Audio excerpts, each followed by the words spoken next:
ई शिक्षण कार्य में सभी भैया बहनों का हार्दिक स्वागत, अभिनंदन। आज हम पाठ क्रमांक 7 मौसम एवं जलवायु के बारे में अध्ययन करेंगे। जब आकाश में बादल होते हैं तो हमारे माता पिता हमें छाता ले जाने के लिए कहते हैं।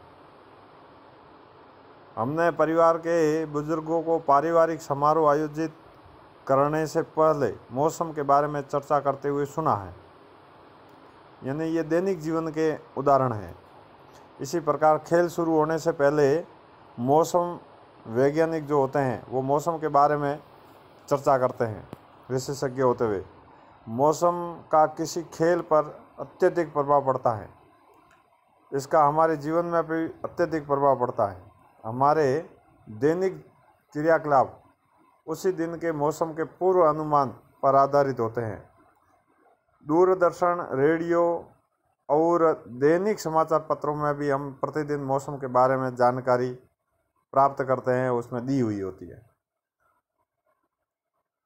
कहने का मतलब ये है कि मौसम जो होता है वो हमारे दैनिक जीवन के कार्य को प्रभावित करता है। कोई भी अपन परिवार में फंक्शन करें या खेलकूद समारोह होने वाला है, कोई सार्वजनिक कार्यक्रम होने वाला है, उससे पहले भी मौसम के बारे में चर्चा की जाती है कि मौसम कैसा रहने वाला है। जैसा मौसम रहने वाला होता है उस हिसाब से व्यवस्थाएं की जाती है। और दैनिक समाचार पत्र वगैरह हैं, टीवी है, उसके ऊपर भी अपन ने मौसम के बारे में चर्चा या जानकारी प्राप्त की है। तो इस अध्याय में हम मौसम और जलवायु के बारे में पढ़ेंगे। हम यह भी जानेंगे कि विभिन्न जीव किस प्रकार अपने आवास की जलवायु के लिए अनुकूलित होते हैं। मोटे तौर पर हम इस पाठ के अंदर ये पढ़ने वाले हैं कि मौसम किसे कहते हैं, जलवायु किसे कहते हैं। यदि कोई जीव किसी विशेष जलवायु के अंदर रहता है तो उसके शरीर के अंदर ऐसी क्या विशेषता पाई जाती है जिसके कारण वह उसके वातावरण में रह पाता है। दैनिक मौसम की जो रिपोर्ट होती है उसमें पिछले 24 घंटे का तापमान, आर्द्रता और वर्षा के बारे में जानकारी होती है। मौसम रिपोर्ट में अगले दिन के मौसम के बारे में पूर्व अनुमान भी प्रकाशित किया जाता है।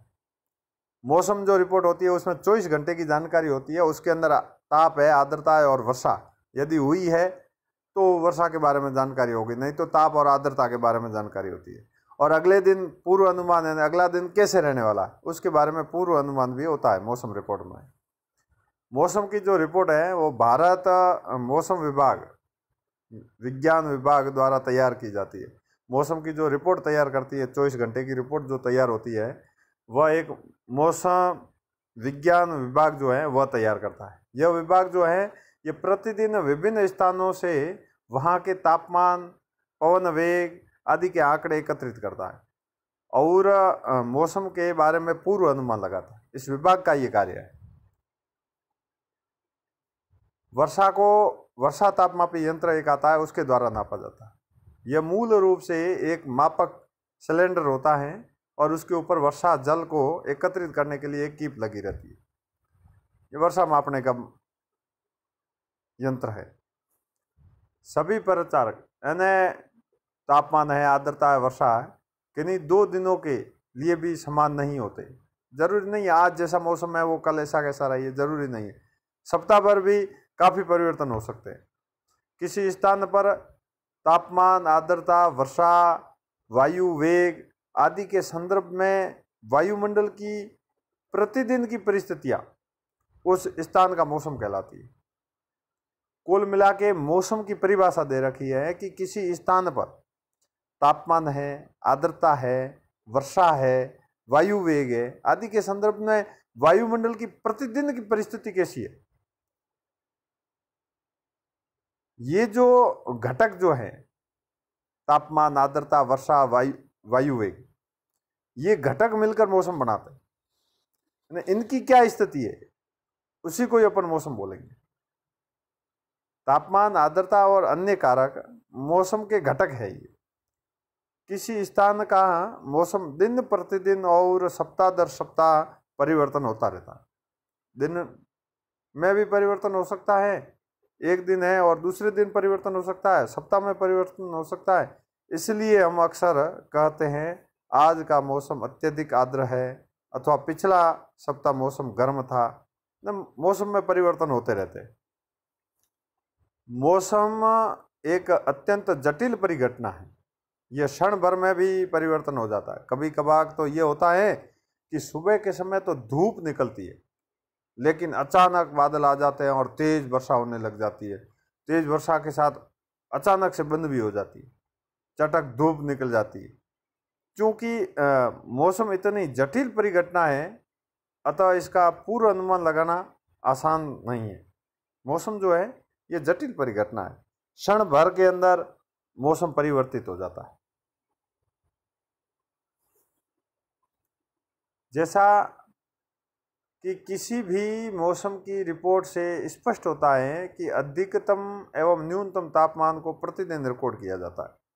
तो ये जो तापमान रिकॉर्ड करने का काम है, ये अधिकतम न्यूनतम तापमापी द्वारा किया जाता है।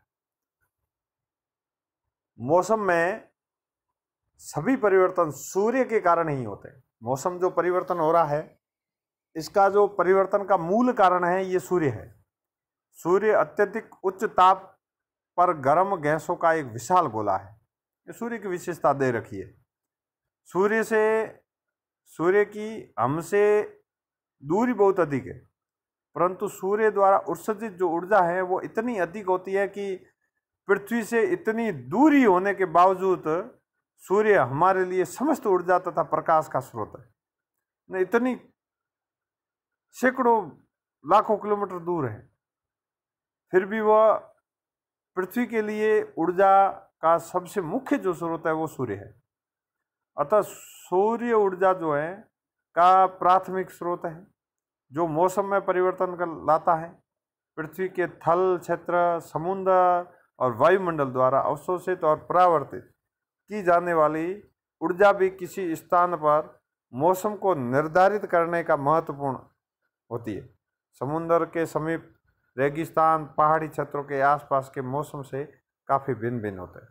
इनमें समुद्र का मौसम है, रेगिस्तान का मौसम है, पहाड़ी क्षेत्र का मौसम है, इनमें भिन्नता पाई जाती है। किसी स्थान के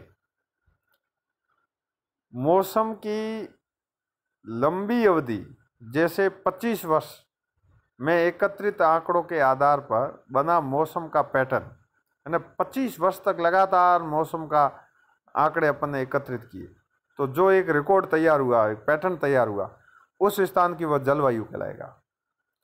अब मौसम के अंदर अपन क्या नोट करते हैं? तापमान करते हैं, आर्द्रता करते हैं, वहाँ का पवन वेग करते हैं, वर्षा कितनी हुई ये करती है। तो ये 25 वर्ष तक पूरा एकत्रित करके एक पैटर्न तैयार करवाते हैं, तो उसको बोलते हैं जलवायु।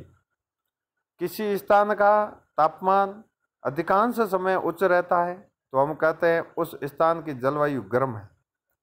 यदि इसके अतिरिक्त उस स्थान पर अधिकांश दिनों तक भारी वर्षा रहती है तो हम कहते हैं कि उस स्थान की जलवायु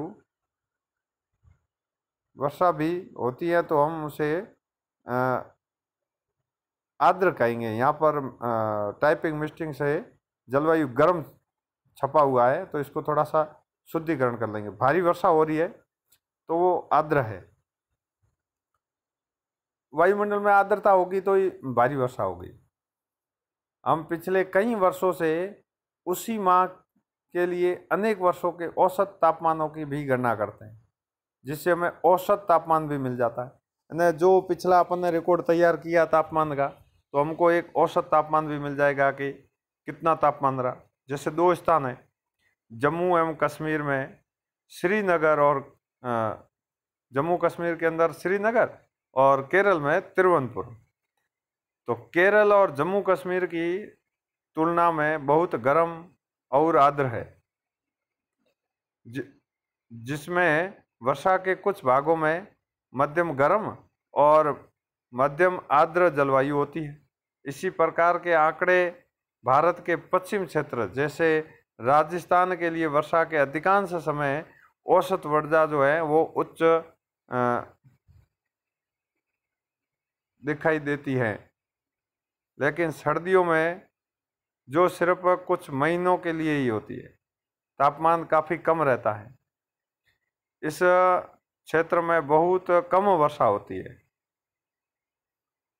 ये किसी मरुस्थलीय जलवायु के लक्षण हैं।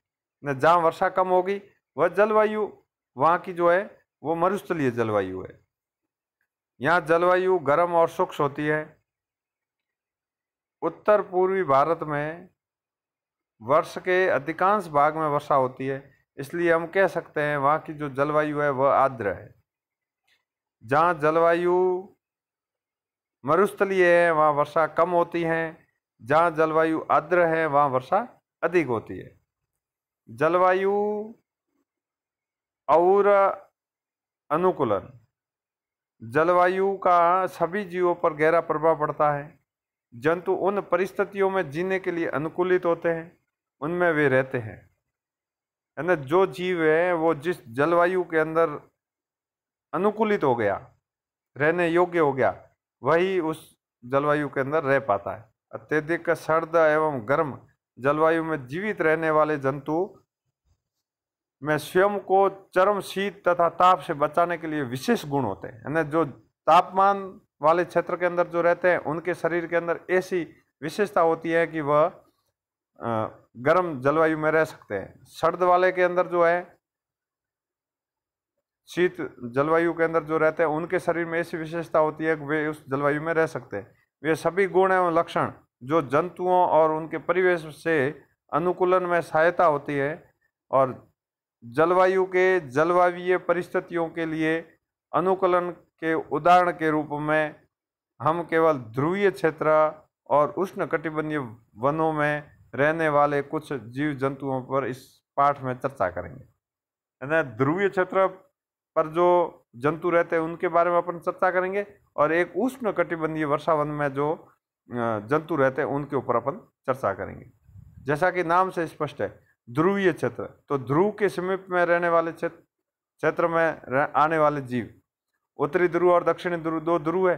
ध्रुवीय क्षेत्र के कुछ परिचित देश है। ध्रुवीय क्षेत्र के आसपास के जो देश है, कनाडा है, ग्रीकलैंड है, आइसलैंड है, नॉर्वे है, फिनलैंड है, अमेरिका, ऑस्ट्रेलिया है, और रूस के साइबेरियन क्षेत्र है। Bharat, Malaysia, Indonesia, Brazil, Congo गणतंत्र, केन्या, ये नाइजीरिया, कुछ ऐसे देश है जहाँ पर उष्ण कटिबंधीय वर्षा वन पाए जाते हैं। इस प्रकार से दो अभ्यास प्रश्न हैं जो अपनी अभ्यास पुस्तिका में करने हैं। मौसम किसे कहते हैं और जलवायु किसे कहते हैं।